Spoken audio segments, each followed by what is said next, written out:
Okay, in this episode, we're going to be talking about some of the new changes going on with Ancestry's DNA match list. In the previous episode, we talked about the new changes going on with ThruLines, which is pretty extensive. And so if you haven't had a chance to see that video, check that out. Now we're going to talk about some of the changes that are going on with the DNA match list and how that can help you with your family history research. Okay, so let's jump in.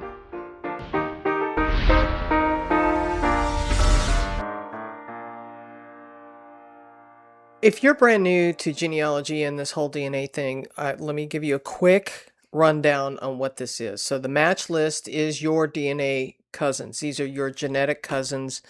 What you see here, I have blurred out for privacy reasons. We have truncated everybody's name, but these here are where I have grouped my DNA matches along the lines of the family tree, so I know exactly where they fit.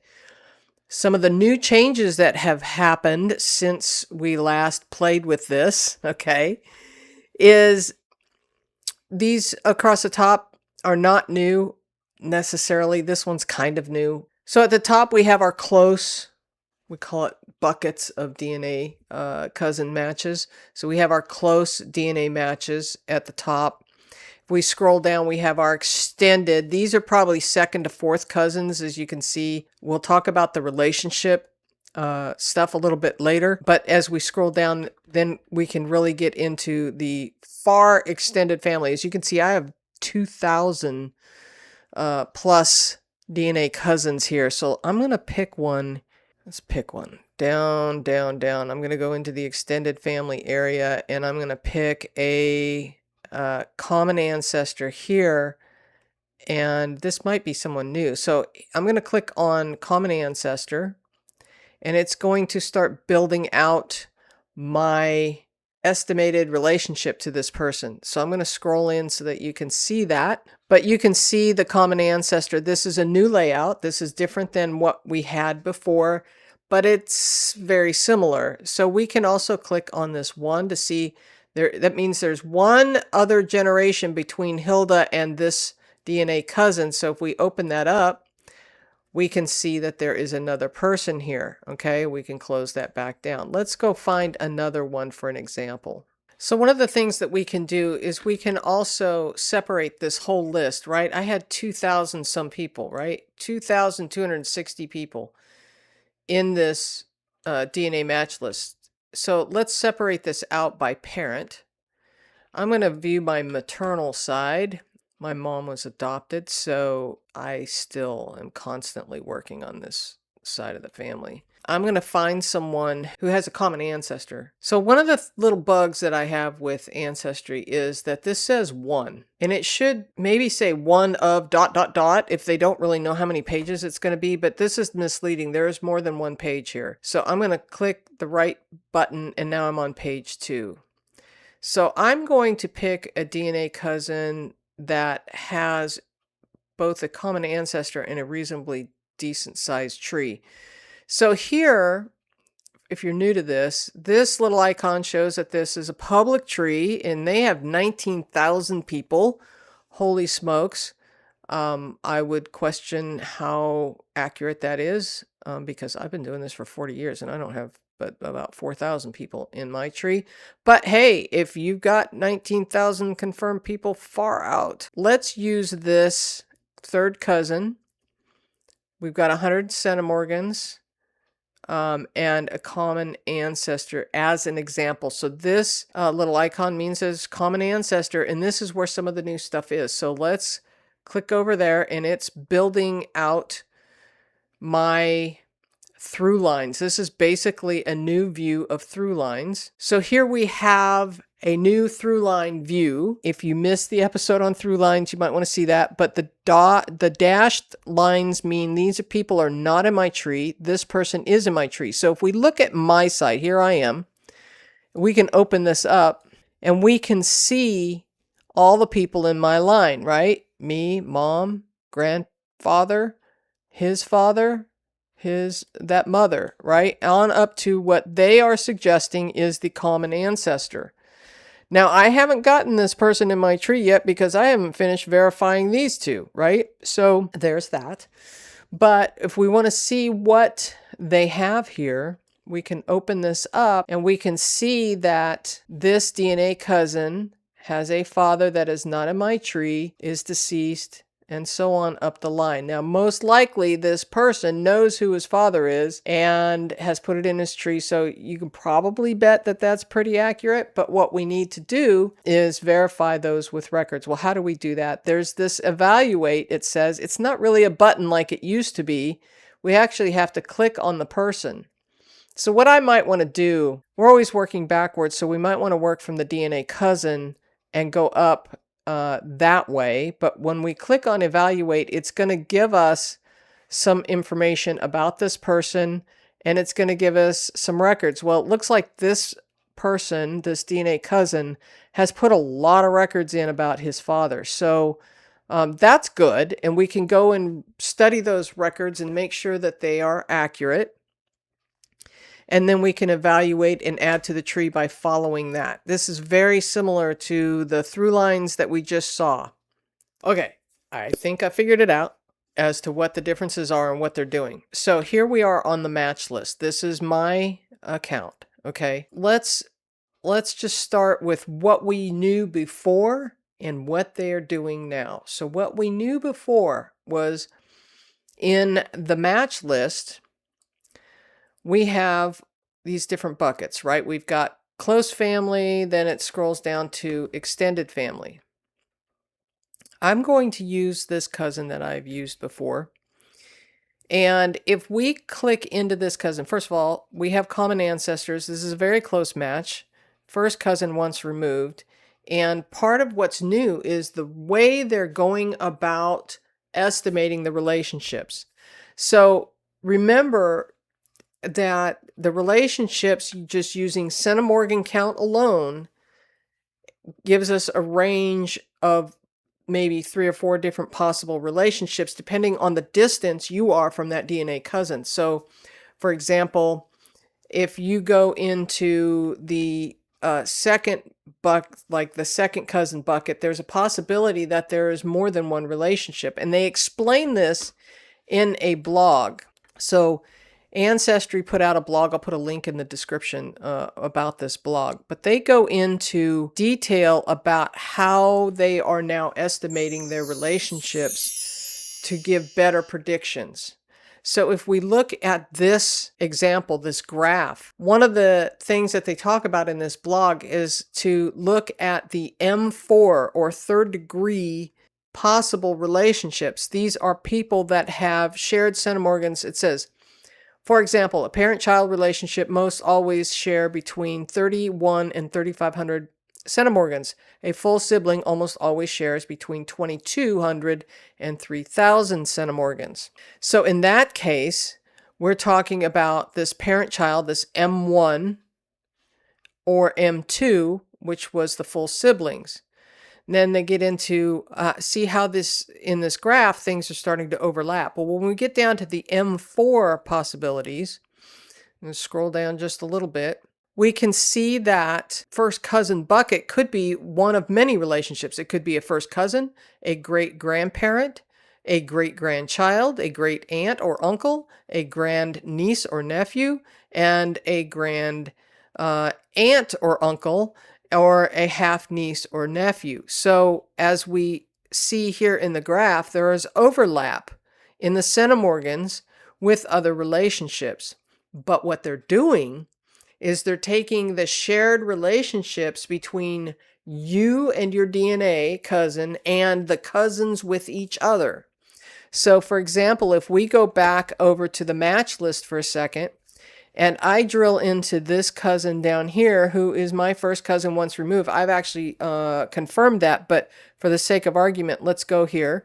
So we'll look at this cousin of mine. And, you know, if you were a Pro Tools member, you could click on the shared matches. I think even without a Pro Tools, you can see a few of them. And you can see your relationship with each of these cousins as we scroll down. We can see the relationship. This is me. Right? This column, I'm the tester.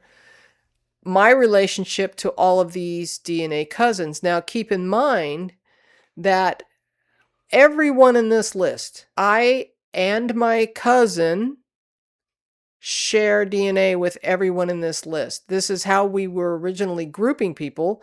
We would then create a group and say, okay, these all come from my Madsen line. Okay, so for my Danish ancestry. And so I would mark everybody with that Madsen group over here. Where is it? Hiding down here in the M's. The Madsen group, I would give them a group, which is what all of these little boxes are, right? But now with Pro Tools, you can sort by your matches closest match. So right now, the highest match are my first cousins in this column, but I can flip that and make it my DNA matches closest relationships.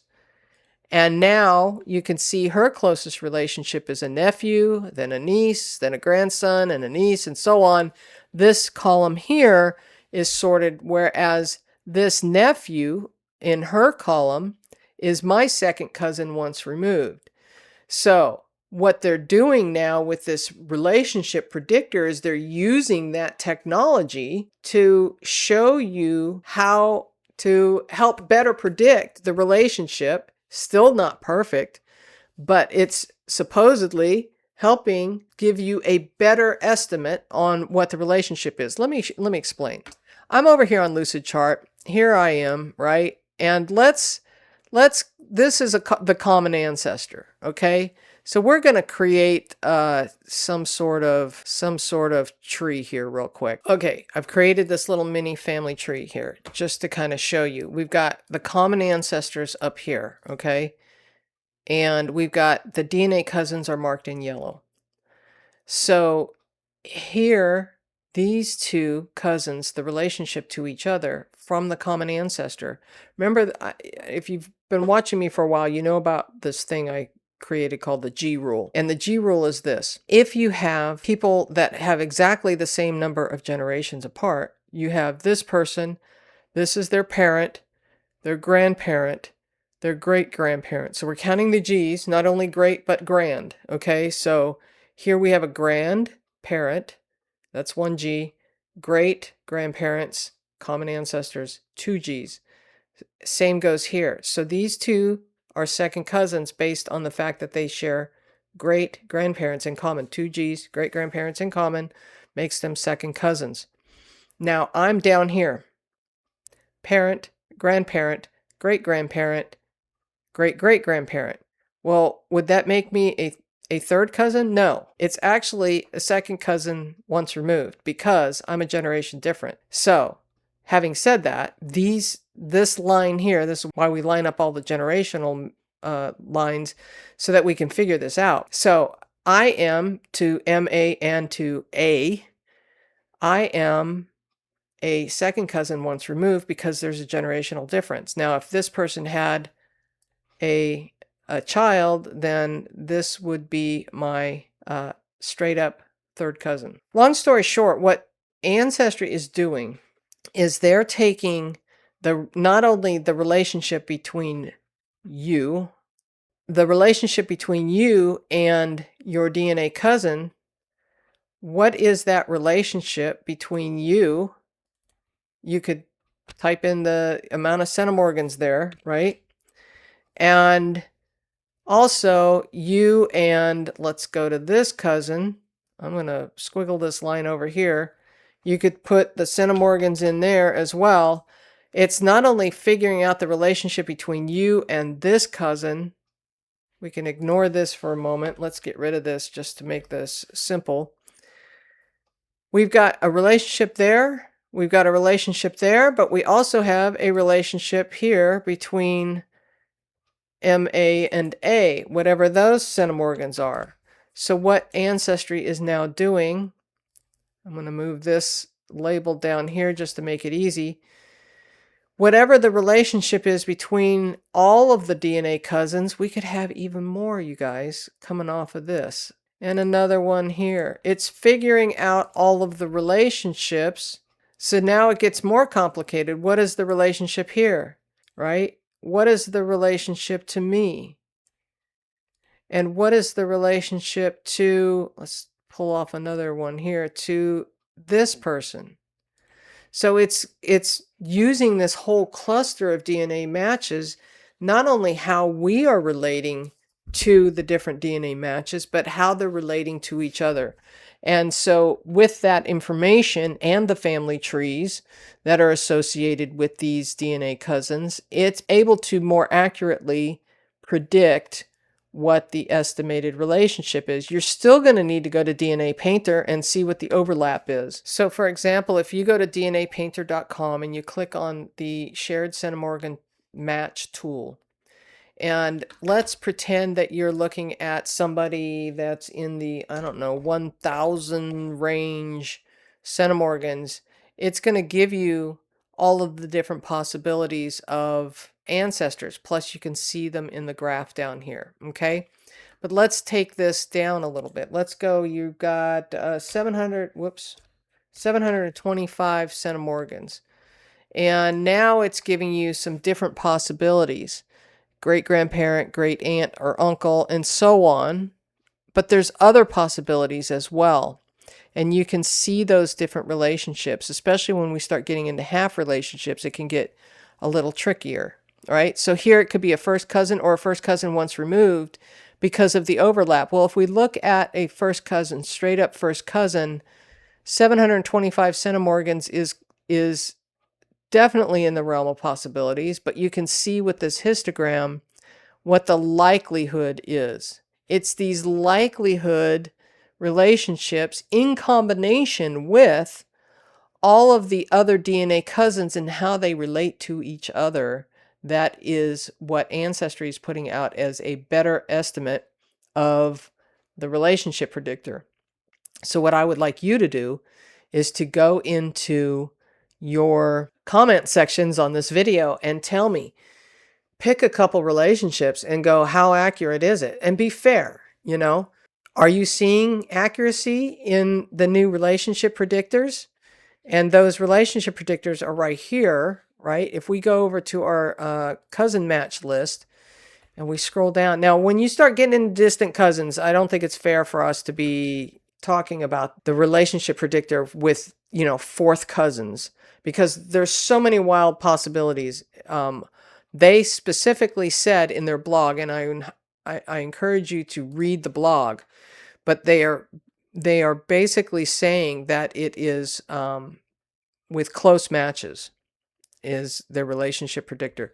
It says this change is because we've updated the science on how we predict certain close family relationships. Okay, so we can also scroll down. They go into different examples here where there could be different possible relationships between A, B, and me, A, B, and me, B, A, and me, right? So they're showing you all these different possibilities, which is very possible. It could be that this person is actually related to a different line that ultimately relates up here to this person. I would have to go and put all of those generations in. But it's very possible that this person, we don't know exactly how that person is related. And so we need to be able to figure that out. But the way it's predicting those relationships now is between each of the different DNA matches that are in that cluster.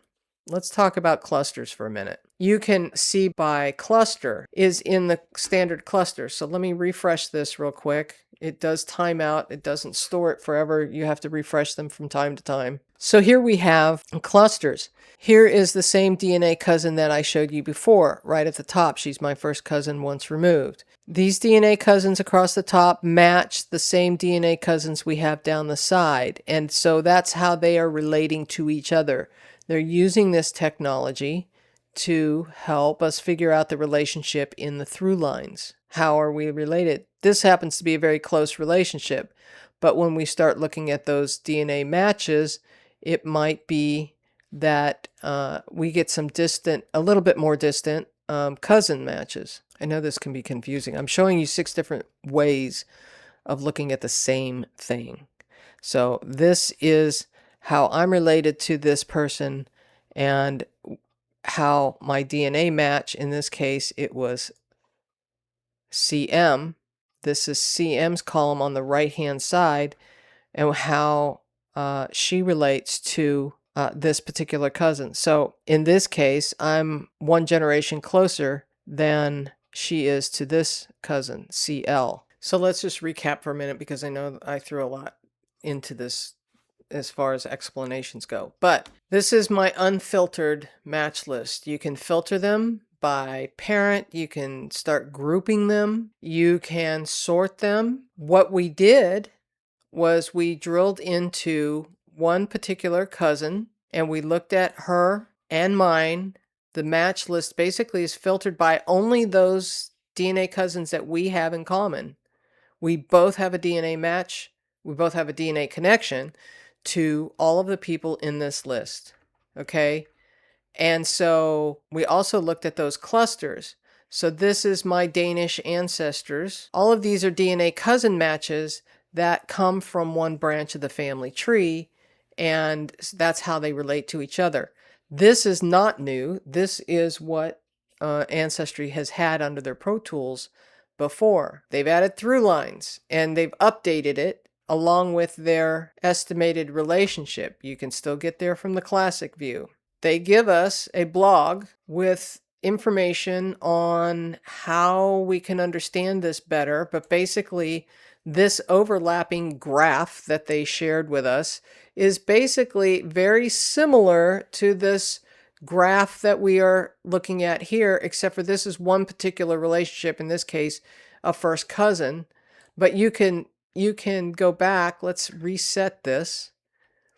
You can go back and look at that same graph in any one of these and see what the likelihood of centimorgans are for each one. So their graph here is a very similar. It shows you overlap. It's just a different way of looking at it. So what I would encourage you to do, if you don't use Lucid chart, that's fine. But if you're confused, start mapping it out, because you'll start to figure it out. You'll go, aha, now I get it. Because it's really using that shared matches tool. Let's go over here. It's using the shared matches tool, comparing all of these different relationships and how they're related, not only with this one cousin, but everyone in my cluster for that family. We all relate. So here's CM at the top, my first cousin, who you saw over here. Okay.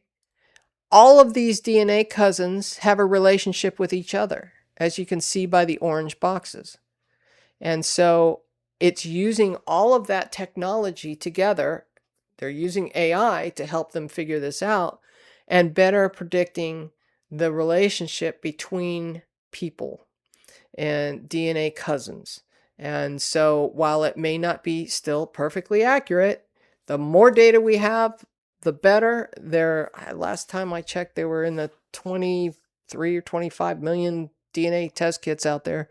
And so the more we get, the more fine-tuned they are able to accurately predict these relationships. They're using the common ancestors, they're using the trees, they're using AI, and they're using the combination of all of those different relationships together. I will try and put together a handout for this episode to try and better explain it, because I know it can get kind of confusing. But long story short is they're using those relationships with each other, not only with you and your DNA cousin matches individually, but how they are related to each other, and to give you a better prediction of how you related to each one of those. It's probably time for me to update all of the different little pieces of the Ancestry DNA videos, because it's been a while since we've done grouping, and it's been a while since we've done some of these things. But you know, it's interesting as technology evolves and the science evolves.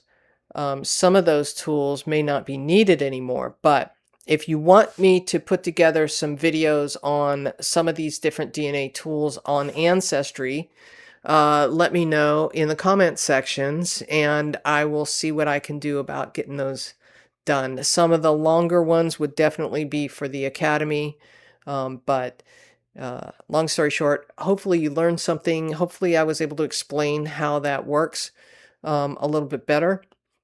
But it seems like with every update, and there, seems to be getting better and better. We're still at the infancy of this whole technology. I mean, it's not been what, maybe 20 years? Not even, I don't think, since consumer DNA has come about. So it'll be interesting where it is in another 15 or 20 years. So I'm excited about it. It's always fun to play with and learn. And I guess we'll see you in the next episode. Let me introduce you to the Genealogy TV Academy. I am so proud of it. Now, this is where I teach skills. This will help you find ancestor after ancestor and help you go back generation after generation. These are skills you can learn. So my whole goal here is to help you organize your files, learn how to do record research, learn evidence evaluation. This is where we take one record and we evaluate it for its merits, and then we use those along with all of the record evaluations that we've done to correlate the evidence to help us determine what is fact and what is fiction. And research notes. Okay, so our documentation has to do a lot with research notes because this skill is a game changer in helping you break down those brick walls. These are research tools that we also talk about, whatever the cutting edge tools are that are coming out, and research strategies to help you find your ancestors, right? All of this is taught in live presentations on the first Wednesday of each month at 3 p.m. Eastern, and there is a Q&A day on the third Wednesday of each month at the same time, unless otherwise posted, okay? Yes, they are recorded in case you're working or can't make it for some reason. All the handouts that I have ever produced, I think, are in the Academy, and along with any worksheets that may go along with the different lessons, okay? So what's included is the live classroom twice a month, the Academy exclusive courses. There's all the Genealogy TV YouTube videos. That's both the primary channel and the new Genealogy TV 2 channel. All of those videos are now included for your commercial free viewing on the Academy platform. All of the handouts and worksheets, the Insider Facebook group, which is a great community to help ask questions in between the Q&A sessions, and priority response to your questions. So if that is of interest to you, consider going to genealogytv.org/academy. Hope to see you in class.